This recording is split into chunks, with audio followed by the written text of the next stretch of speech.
বাংলাদেশের জুলাই অভ্যুত্থান চলাকালে 5ই আগস্টে আশুলিয়া এলাকায় 6 জনকে গুলি করে হত্যা এবং তাদেরকে লাশকে পুড়িয়ে দেয়া, এই নির্মমতম ঘটনার যে বিচার চলছিল সেই বিচারটির সমাপ্তি হয়েছে।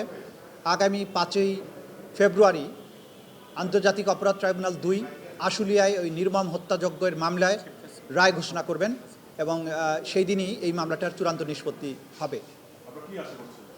সেই মামলায় আপনারা জানেন যে মানবতার ইতিহাসের সবচাইতে বর্বরতম ঘটনা একটা হচ্ছে যে নির্মমভাবে শুধু গুলি করে হত্যাই করা হয়নি, এই তরুণ ছাত্রদেরকে জীবন্ত অবস্থায় একজনকে এবং বাকি 5 জনের মরদেহ পর্যন্ত গাড়িতে তুলে পেট্রোল ঢেলে আগুন দিয়ে তারপরে খড়ি কাঠ দিয়ে তাদেরকে পোড়ানো হয়েছে।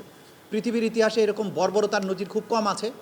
সুতরাং একটা সভ্য দেশে পুলিশ বাহিনীর সদস্য হয়ে যারা জাতির সূর্য সন্তানদেরকে এভাবে হত্যা করেছে তাদের অপরাধ ক্রিস্টাল ক্লিয়ারভাবে প্রমাণ হয়েছে। অপরাধীদের চেহারা ভিডিওগ্রাফির বা ভিডিওর মাধ্যমে চিহ্নিত হয়েছে। ঘটনাস্থলে লাইভ উইটনেস আছে এবং প্রত্যক্ষদর্শী সবাই সাক্ষী দিয়েছেন। কাচের মতো স্বচ্ছভাবে প্রমাণিত হয়েছে। সুতরাং আসামিদের সর্বোচ্চ শাস্তি আমরা প্রত্যাশা করছি। এই ব্যাপারে আমাদের বক্তব্য আমরা খুব পরিষ্কার বলেছি আপনাদেরকে।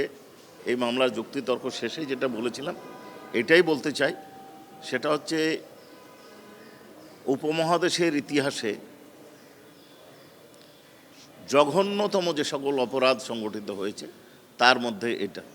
হিটলারের গ্যাস চেম্বারের পরে মানুষকে পুড়িয়ে মারার যে ঘটনা, এটা অত্যন্ত জঘন্য।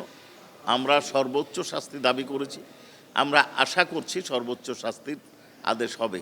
কিন্তু আপনাদেরকে একটা কথা আমরা বলতে চাই, সেটা হচ্ছে রায় দেওয়ার এখতিয়ার, সিদ্ধান্ত দেওয়ার এখতিয়ার সম্পূর্ণ ট্রাইব্যুনালের।